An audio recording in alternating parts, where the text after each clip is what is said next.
विरोध तो देखिए हर चीज़ का होता है। विरोध तो भगवान राम का भी हुआ है। हाँ, अब उसको क्या लेंगे? हाँ, तो विरोध पे मत जाइए, जो उसका फैक्ट है वो देखिए। आप खुद समझदार हैं। बांटने का तो वो लोग खुद कर रहे हैं कि अपने आप को सवर्ण दिखा रहे हैं, छोटे को छोटे दिखा रहे हैं। भाई हम काहे छोटे बड़े दिख रहे हैं? यह कचहरी परिसर है, काले कोट अगर हम पहने हैं तो हमारा यहाँ जाति कहाँ रह गया? ये तो हमारा एक संस्था है, एक परिवार है। सरकार अपने वोट तंत्र के लिए सनातन धर्म को दो भागों में विभक्त कर रही। अगर ऐसा हुआ है तभी ऐसा करने का उनको राइट मिला। अगर ऐसा नहीं हुआ होता तो उन्होंने ऐसा नहीं करते कि कोई समाज को बांटने का काम सरकार नहीं करती है। भाई जब उसको लगता है कि नहीं ऐसा लोग कर रहे हैं तब सरकार को करना पड़ता है। हमको ये लगता है कि वास्तविकता ये नहीं है। हाँ। और ये कानून किसी दुर्भावना से नहीं लाया गया है। मेरे ख्याल से ठीक कानून है। कोई इसमें विरोध जैसी बात हमको नहीं परिलक्षित होती। अपना परिचय दीजिएगा। मैं राघवेंद्र रघुवंशी एडवोकेट, यहाँ सिविल कोर्ट में प्रैक्टिस करता हूँ, दीवानी कचहरी वाराणसी।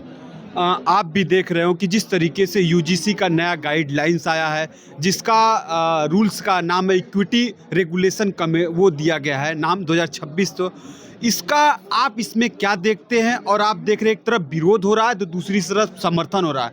स्वर्ण समाज विरोध कर रहा है तो वही ओबीसी SC ST के लोग इसका पुरजोर समर्थन कर रहे हैं। तो उसमें आपका क्या राय है? देखिए, ये कानून जो है ना, वो कुछ कमज़ोर वर्गों की सुरक्षा के लिए लाया गया है। SC ST OBC विकलांग के लिए, जो उनसे कॉलेज कैंपस में दुर्व्यवहार हो रहा था, उससे उनको सुरक्षा प्रदान करने के लिए। लेकिन जो इसका विरोध हो रहा है सिर्फ 3 कारणों से। पहला ये कि ये जो है नियम बहुत ही सख्त है।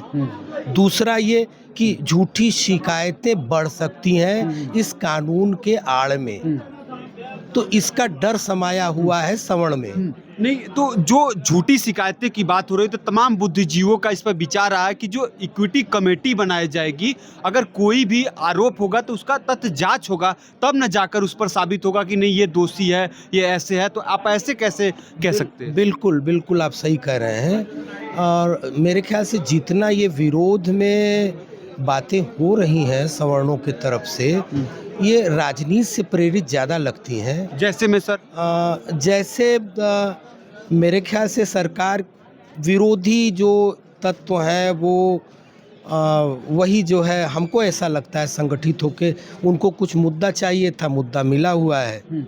और इससे ज़्यादा गहराई में जाने पे हमको ये नहीं लगता है कि कहीं से कोई अहित जो है सवर्णों का होगा।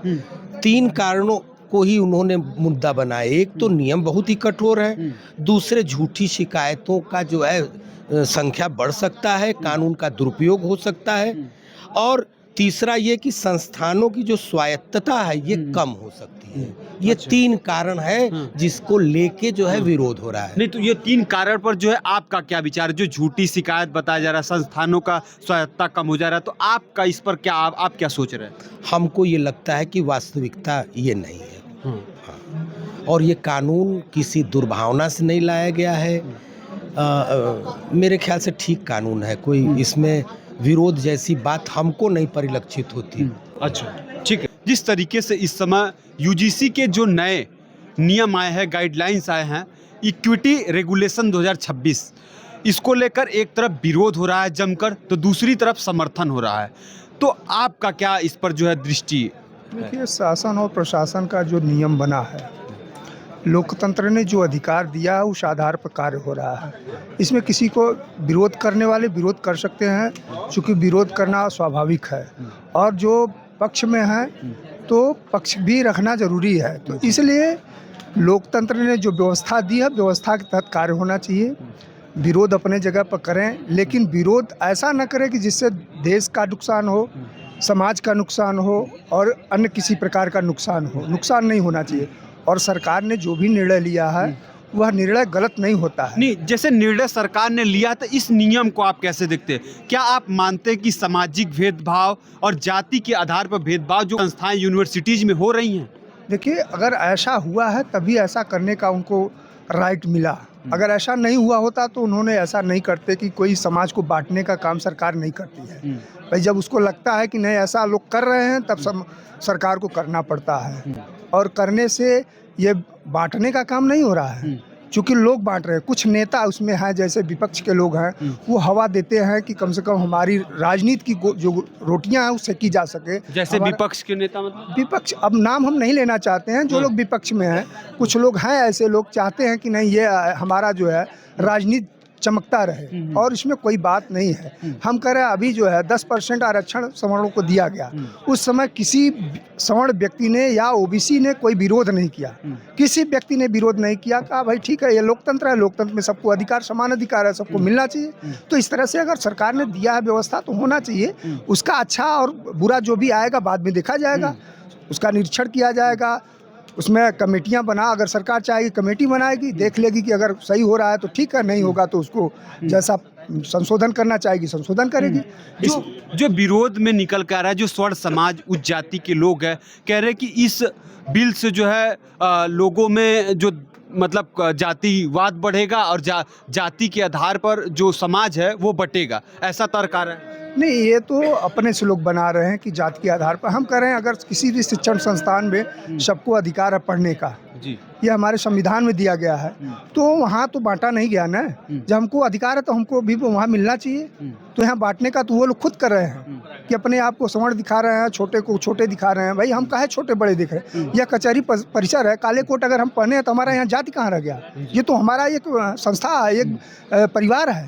तो उस तरह से अगर वो परिवार है, वो शिक्षा की मंदिर है, तो मंदिर में कोई भी जाति का जा सकता है, तो वहाँ एक परिवार हो गया ना।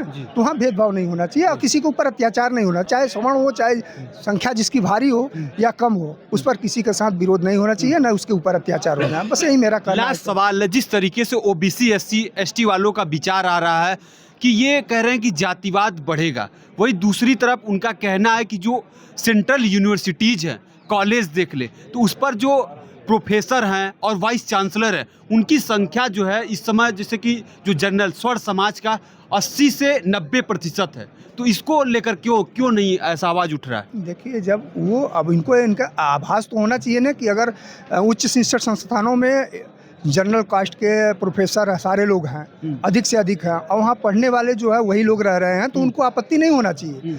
भाई आरक्षण जो सबको मिला है तो आरक्षण का पालन होना चाहिए।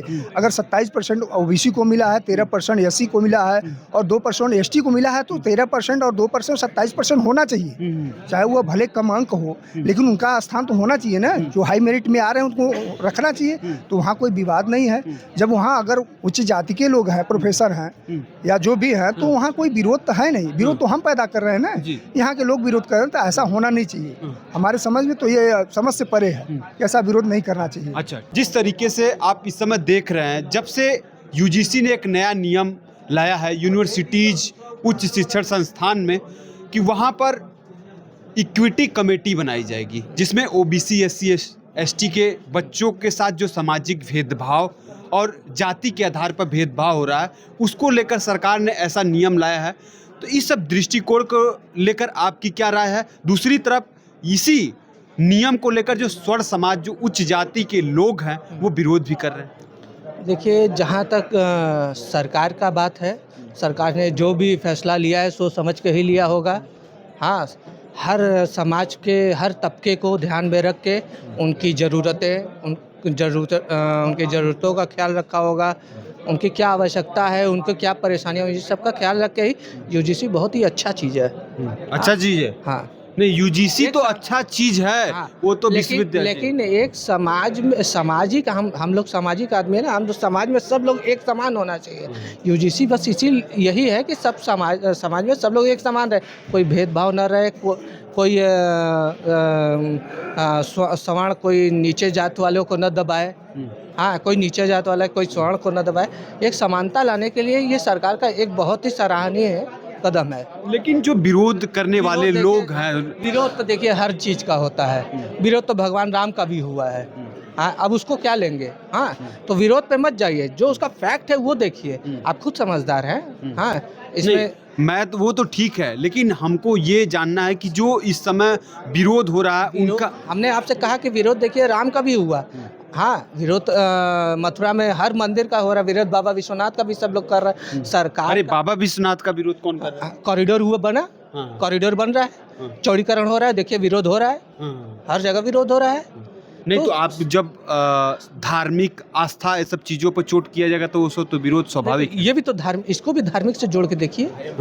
हाँ जी, जिस तरीके से सर इस कानून जो नियम है यूजीसी का, इसको लेकर कड़ा विरोध हो रहा है। स्वर्ण समाज एक तरफ इसका पुरजोर विरोध कर रहा है, तो वहीं पर SC ST OBC समाज इसका समर्थन कर रहा है। तो आपका क्या दृष्टिकोण है इस नियम को लेकर? इसका विरोध स्वाभाविक है। सरकार अपने वोट तंत्र के लिए सनातन धर्म को दो भागों में विभक्त कर रही है। जो सनातन धर्मावलंबी एक थे, सब लोग अपने को हिंदू कहते थे, आज वह हिंदू दो भागों में बट गया है। एक तरफ PDA हो गया जो सपा सरकार की मंशा के अनुरूप था, और दूसरी तरफ जो है अगड़ा या सामान्य वर्ग के लोग हो गए। मतलब क्या जो PDA आंदोलन अखिलेश यादव चला रहे हैं, क्या भाजपा उनके प्रभाव में आ गई है क्या? एकदम बिल्कुल जो है, हमें लगता है कि वह भी उनका विकृत स्वरूप था। अखिलेश यादव जी भी हिंदू समाज को दो भागों में विभक्त करना चाहते थे, और आज यह भाजपा सरकार भी हिंदू को दो भागों में विभक्त करके जो है अगड़ा पिछड़ा को लड़ा के अपनी वोट की रोटी सेकना चाह रही है। हम लोग कभी से भी, हम लोगों के साथ सारे वर्ग के बच्चे जो है पढ़ रहे थे, कभी कोई विभेद नहीं हुआ। इसमें अल्पसंख्यक को भी फायदा पहुंचाने का काम किया गया। इसमें कैसे? इस प्रावधान में SC ST, पिछड़ा, विकलांग और अल्पसंख्यक, ये 4 शब्दों का प्रयोग किया गया है। यानी अल्पसंख्यक को भी अगर माइनॉरिटी के आधार पे गाली दी जाती है या न भी दी जाती हो, झूठा एलिगेशन भी लगाता हो, तो ऐसी दशा में अगड़े लोगों को प्रताड़ित किया जा सकता है। तो ये बेहद काला कानून है, केवल सेंट्रल गवर्नमेंट के द्वारा जो है वोट की राजनीति के लिए लाया गया है, और हम अधिवक्ता समाज, बुद्धिजीवी वर्ग इसका पुरजोर विरोध करते हैं। और जब तक यह केंद्र सरकार वापस नहीं लेती है यह कानून, तब तक इसका विरोध। लेकिन अगर आप इसको काला कानून कह रहे हैं, तो अगर एक धार्मिक आपका पक्ष, वो धार्मिक एंगल है, एक तार्किक एंगल है, तो उस अगर तार्किक एंगल में देखा जाए तो यूजीसी का जो रिपोर्ट आई है, इंटरनल जो सर्वे आया है, वो मानता है कि सरकार का जो है 118% जो है अब जातिगत भेदभाव जो यूनिवर्सिटी और उच्च शिक्षण संस्थानों में हुआ है, इसी को देखते हुए फैसला लिया गया है। तो इसको लेकर आप क्या सोच रहे हैं? यह एकदम फेक सर्वे है। सरकार अपने गलत नीतियों को छुपाने के लिए गलत सर्वे प्रस्तुत कर रही है। इससे पहले भी जो बच्चों में विभेद के लिए शिकायतें पड़ी थी, 13 शिकायत में से 13 झूठी पाई गई थी।